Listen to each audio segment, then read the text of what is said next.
Alors on le sait, ce n'est plus un secret pour personne. À 47 jours de l'élection, la campagne de Donald Trump se résume maintenant à un seul thème, c'est la haine pour faire peur. Faire peur aux Américains, faire peur à son électorat, faire peur aux femmes, faire peur aux pères de famille, faire peur aux indépendants pour qu'ils viennent voter pour lui. C'est quelque chose que Donald Trump avait fait avec succès en 2016. C'était vraiment l'acte de sa campagne. Donc ça faisait rire lorsque, par exemple, il parlait du mur en permanence, the wall, the wall, the wall, ça nous faisait tous rire, mais à travers le mur, ça lui permettait de parler du risque de l'immigration, et ça lui permettait en meeting d'aller plus loin. C'était le mur pour empêcher les Mexicains de venir vous violer, vous les femmes. Hein. C'était vraiment la première chose qu'il avait dit dans sa présentation, dans son annonce de candidature dès 2015, qu'il allait s'opposer aux violeurs mexicains. C'était vraiment basé sa campagne sur la peur. Il avait essayé d'autres thèmes, on avait parlé d'économie, d'impôts, etc.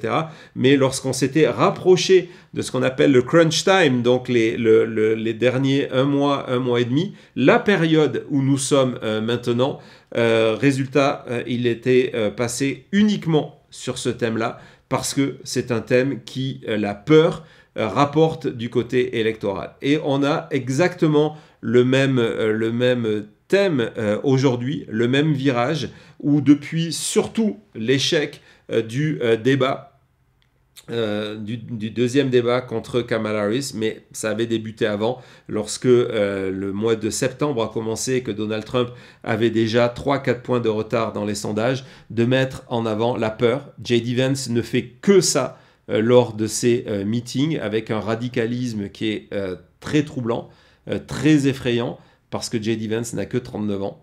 Et Donald Trump fait pareil. Et le wall d'aujourd'hui, hein, ce qui était le wall en 2016, ce sont les chats et les chiens en 2020. Hein, on parle que de ça parce que c'est tellement n'importe quoi, c'est tellement gros, c'est tellement un mensonge, mais ça permet derrière de parler des étrangers et comment ils vont vous violer. Ils vont vous voler, ils vont vous tuer et ils vont enlever vos enfants et les mettre dans des réseaux pédophiles internationaux. C'est ce que dit désormais Donald Trump en prison. Donald Trump en prison, je viens de lire un message, excusez-moi. Donald Trump en meeting. J'espère que c'est un lapsus intéressant, révélateur en tout cas. Mais avant d'ouvrir la question des étrangers, cette haine pour l'autre américain, qui crée la division, parce que l'idée ici, soyons clairs, c'est de créer la division, parce que diviser permet de mieux régner, s'attaque à toutes sortes d'autres minorités. Aujourd'hui, Donald Trump ne peut pas s'attaquer directement à la communauté gay, par exemple. Ça ne serait plus toléré dans cette Amérique. Donc, dans ce terme LGBTQ+, il va venir s'attaquer à la communauté trans avec un angle extrêmement troublant où il va faire peur une nouvelle fois aux parents en leur disant « Attention, voilà ce qui est en train de se passer. » C'est 100% faux, hein, mais voilà ce qui est en train de se passer.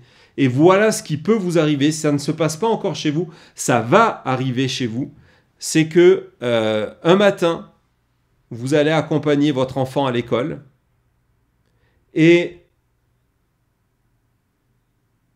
il va disparaître. Et il va rentrer 1 ou 2 jours après et il aura changé de sexe.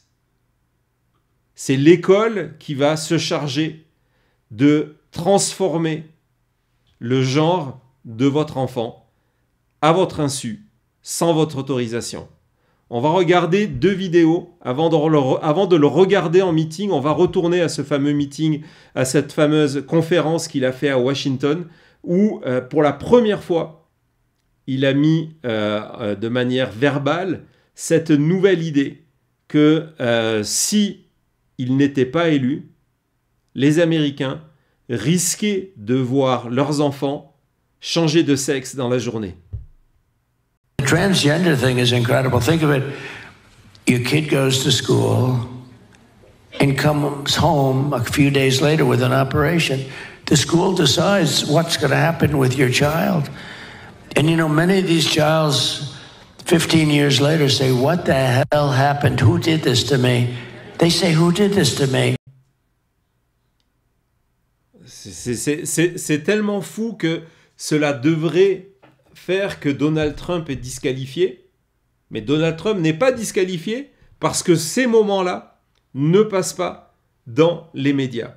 Et donc, c'est désormais devenu un thème. Donc, gardez toujours en tête que les gens qui viennent écouter Donald Trump dans ces meetings, Donald Trump est leur seule source d'information. Et donc, désormais, il remet une pièce sur cette idée qu'un enfant, je pense qu'il va parler du petit Jimmy, qui va à l'école, et l'école prend la décision contre l'enfant, contre les parents, sans consulter personne, de changer le sexe de l'enfant.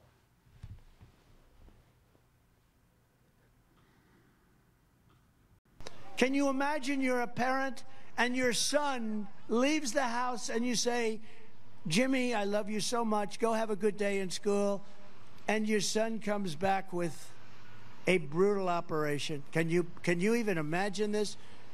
What the hell is wrong with our country?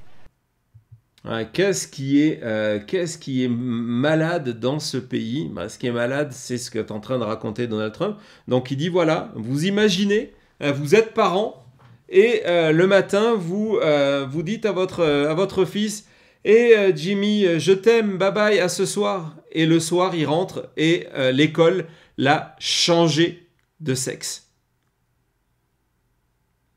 C'est une manière de Donald Trump de cultiver la peur. Cultiver la peur de la différence. On ne veut pas aller vers ce monde-là. On veut retourner vers le passé. Make America Great Again. Et retourner vers le passé, c'est clairement une Amérique blanche. Je vous ai déjà montré dans une émission, je crois que c'était un Maintenant Matin, comment il utilise l'AI, par exemple, pour des publicités officielles, pour expliquer sa vision de l'Amérique si Kamala Harris était élue. Je vais vous montrer juste une nouvelle affiche qu'il partage sur son compte Truth Social, c'est pas de l'AI cette fois-ci, mais vous allez voir comment il utilise ça en disant voilà, ça, ce sont les personnes qui vont gérer votre appartement. C'est dans une prison, je pense, je sais plus si c'est aux Philippines ou dans un pays sud-américain, en disant voilà, si Kamala est réélue, résultat, cela va être les nouveaux responsables des appartements dans lesquels vous allez vivre, allez discuter avec eux. Et donc, évidemment, ça ouvre le dossier de Donald Trump contre les étrangers. Et je vais vous montrer une série de moments, de meetings où il va cultiver la peur.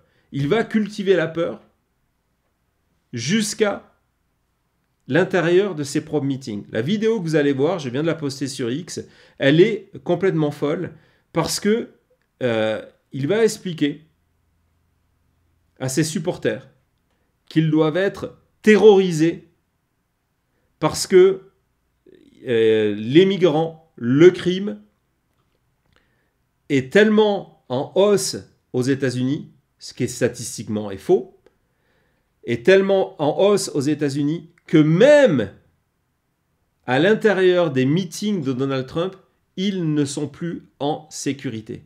On regarde la vidéo tout de suite. Migrants in crime are here in our country at levels never thought possible before, never even thought possible. You're not safe even sitting here, to be honest with you. I'm the only one that's going to get it done. Everybody's saying that. I'm starting to believe it myself, but they're saying the only one that's going to get it done, and I will tell you, I'm going to get it done. And so go out and do that protest. If you're Maine, if you're in Illinois, if you're in any state, because you're being overrun by criminals.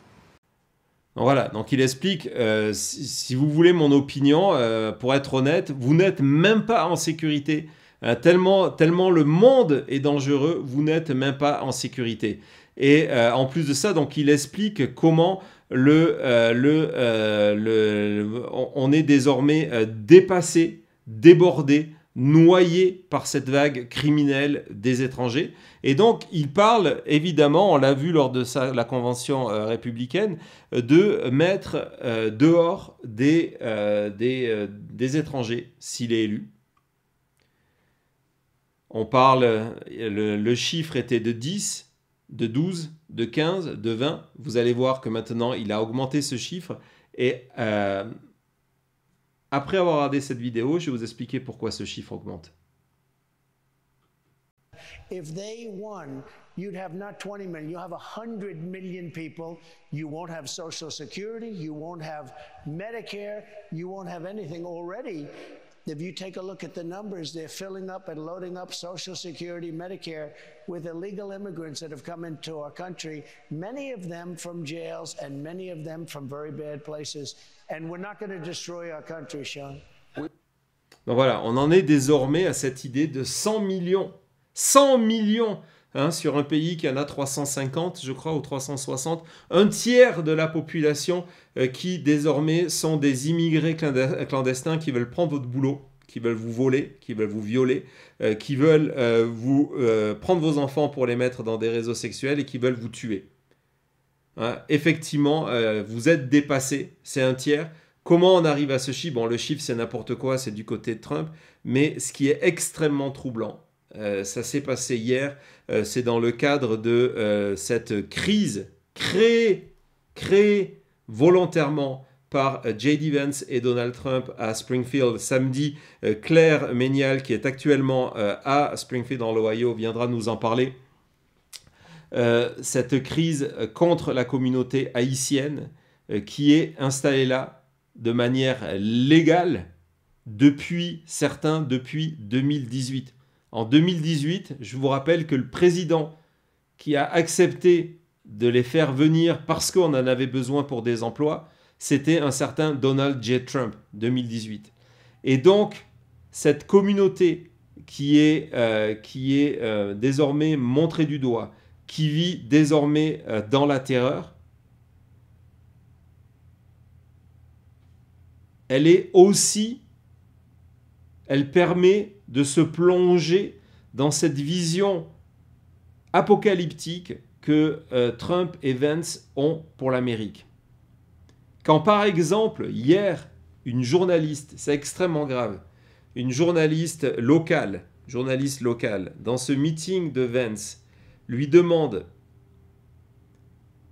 vous avez dit que vous allez, que si vous étiez élu, la première chose que vous allez faire, c'est d'expulser ces Haïtiens de Springfield. Et donc, on lui rappelle que ce sont des immigrés légaux. J.D. Vance dit que non, lui, ils vont considérer, parce qu'ils sont venus dans des cadres des programmes qu'ils rejettent aujourd'hui, que ces immigrés légaux sont en fait des illégaux. Ça veut dire quoi? Donc ces immigrés avec papier sont devenus désormais à leurs yeux des sans-papiers. Ça veut dire que à partir de là, Trump et Vance ont trouvé l'excuse pour dire on peut s'attaquer à toute population étrangère aux États-Unis parce que on dira ils ont eu la légalité, leur situation est de manière légale et normale, il n'y a aucun problème, mais ils l'ont eu dans le cadre d'un programme migratoire que l'on rejette. Donc à partir de là, ces légaux, on les transforme en illégaux et donc on peut les expulser. Et c'est comme ça que Donald Trump, en exagérant, arrive à ces 100 millions d'étrangers qu'il faut mettre dehors parce qu'en plus de ça, comme il le dit, ils vont prendre votre assurance sociale, vos bénéfices, etc., etc. On va faire une petite pause, une seconde, j'ai besoin de boire. 2 secondes, à tout de suite.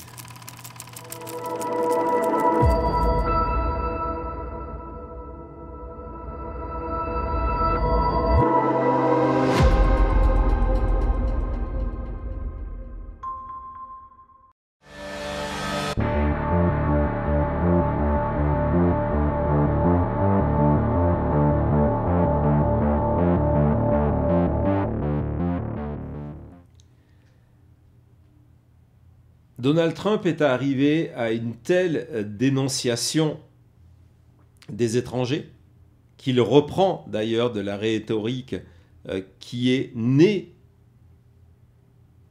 sous le régime hitlérien dans l'Allemagne nazie, en expliquant par exemple que les étrangers, le sang des étrangers vient empoisonner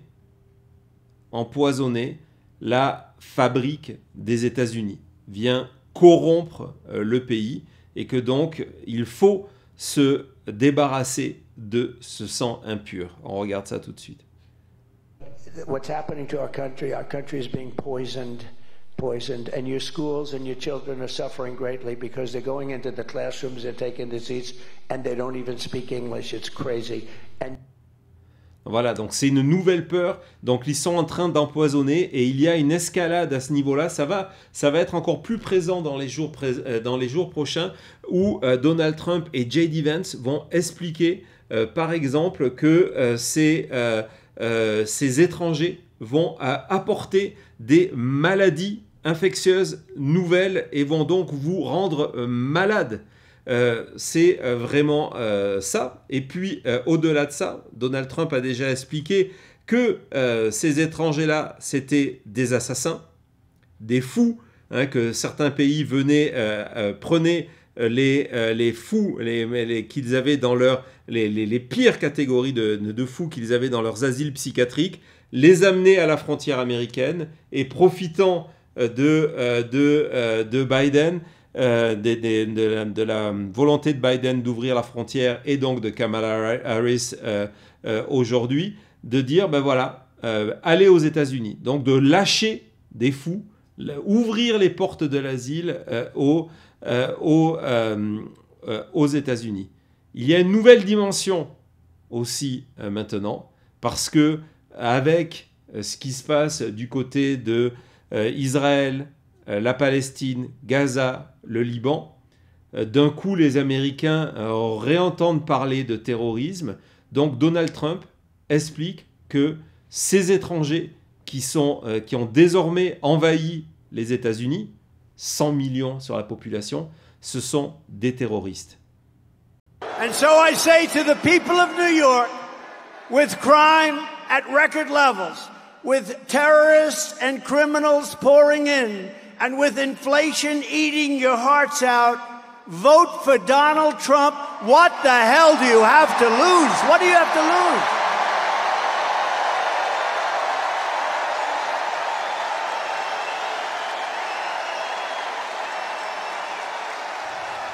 Ouais, votez pour moi, qu'est-ce que vous avez à perdre? On remarquera aussi, et ce n'est pas le hasard, qu'il s'adresse à la ville américaine la plus meurtrie par un attentat terroriste, New York, le 11 septembre. Il y avait encore les commémorations il y a une semaine. Il s'adresse à New York en expliquant que des millions de terroristes passent les frontières américaines et viennent corrompre notre société, que la criminalité est en hausse, ce qui est faux. Et donc voilà, donc il y a ce thème. Et la volonté de Donald Trump est de démontrer que le danger est de partout. Et on va revenir aux écoles. On va revenir aux écoles parce que la peur liée aux écoles, c'est le thème porteur pour amener, c'est la manière, il sait qu'il n'arrivera plus à séduire de manière figurée l'électorat féminin par rapport à ses positions, à ce qu'il a fait pour changer la Cour suprême, pour in fine mettre fin à Roe v. Wade et aux protections fédérales sur l'avortement. Et donc, Il sait que pour refaire venir cet électorat-là, il faut leur faire peur. Et donc, l'école est devenue le lieu de toutes les diabolisations. Je vous ai montré comment l'école est devenue le lieu où on change le sexe des enfants à l'insu de l'enfant, à l'insu des parents. Bye bye petit Jimmy. Et désormais, l'école est utilisée pour montrer cette violence. Il va venir raconter, pas pour parler de problèmes d'armes, hein, jamais ça, en parlant d'école, jamais les fusillades dans les écoles, au grand jamais. Mais par contre, il va expliquer que cette nouvelle vague d'étrangers va rentrer dans les classes pour casser la gueule des petits Américains en blanc, les mettre dehors, prendre leurs sièges, leurs chaises, et obliger les parents à se désinscrire des écoles. C'est parti. And how about what they're doing to our schools? They're going into schools, they're beating the hell out of our other pupils, we're giving them chairs, and we're telling people that have been there, families that have had their children in that school, you can't go to that school anymore. Donc, évidemment, tout ça est du mensonge. Et pourquoi je voulais que le dernier aspect soit sur cet aspect-là? Parce qu'encore une fois, c'est devenu le thème principal. Tout le reste, c'est juste la décoration. C'est devenu le thème principal de la campagne de Donald Trump, basé sur la peur. La peur pour gagner, parce que soit il prend la présidence, soit il va en prison. Et pourquoi je voulais vraiment terminer sur ce thème-là, et vous me connaissez, vous savez que à la chute, on ne fait pas de contenu anxiogène pour faire du contenu anxiogène, parce que ça permet de faire de l'engagement, ça permet de faire du clic, etc. etc. Mais lorsque il y a des raisons de s'inquiéter, c'est important de vous les signaler. Non seulement à 47 jours de la campagne, je pense que c'est devenu le thème principal de la campagne de Donald Trump, mais que cela va non seulement augmenter, devenir encore plus présent, mais que Donald Trump joue à l'apprenti sorcier en soufflant sur les braises d'un incendie, en espérant, il a dit dans des meetings à demi-mot, qu'il se passe quelque chose, un incident majeur. En 2016, il avait joué comme ça, surfé sur l'assassinat d'une jeune américaine par quelqu'un qui était dans une situation d'immigré clandestin, qu'il avait tué par accident, mais en tout cas une balle perdue, mais qui en tout cas avait créé une polémique qu'il va utiliser. Et aujourd'hui, avec le calendrier qui tourne, avec son retard dans les sondages, il ne peut plus attendre que quelque chose se passe. Donc, il a besoin que ce quelque chose arrive, se produise de manière certaine. Et je voudrais terminer en parlant 2 secondes. Et je sais que je pense ici à nos amis haïtiens. On a plusieurs Haïtiens parmi l'audience de la chute, y compris certains qui sont dans l'Ohio, certains qui sont à Montréal. Il y a une grande communauté haïtienne et j'ai des amis dans cette communauté-là pour avoir travaillé avec eux dans cette communauté haïtienne. Ce qui est en train de faire Donald Trump, c'est de mettre le feu au pays pour être élu. On le sait, c'est de continuer à mettre en avant une série de mensonges, les chats, les chiens. La révélation, par exemple, que J.D. Vance, dans une interview hier au Wall Street Journal, a mis en avant le cas d'une femme, une pro-Trump, dont le chat avait disparu. Heureusement que le journaliste du Wall Street Journal a fait son travail et est allé jusqu'à Springfield, aller poser la question à la personne qui expliquait « Oui, c'est vrai, mon chat avait disparu, mais les Haïtiens sans rien, et il est revenu la semaine d'après. D'ailleurs, regardez, mon chat est là. » Mais du côté de J.D. Vance, on n'utilise que le début de cette histoire-là. On sait que c'est faux. On sait que ces Haïtiens ne sont pas installés de manière illégale, ont des papiers. On sait qu'il n'y a pas de problème avec la communauté. On sait qu'il y a eu un accident de la route où un jeune adolescent américain a été tué par un Haïtien qui était au volant, qui est utilisé aussi par Donald Trump. On sait que la famille, les parents de cet enfant ont demandé solennellement à Donald Trump et sa campagne il y a 10 jours d'arrêter d'utiliser le nom de leur enfant pour propager la haine. J.D. Vance, dans ses discours, Donald Trump, dans ses discours, continue à le faire. On sait les alertes à la bombe au quotidien qui forcent la fermeture d'écoles. Dans l'Ohio, plusieurs établissements scolaires ont rebasculé, comme lors du confinement, avec de l'enseignement à distance. Ce sont les effets des mots de Donald Trump.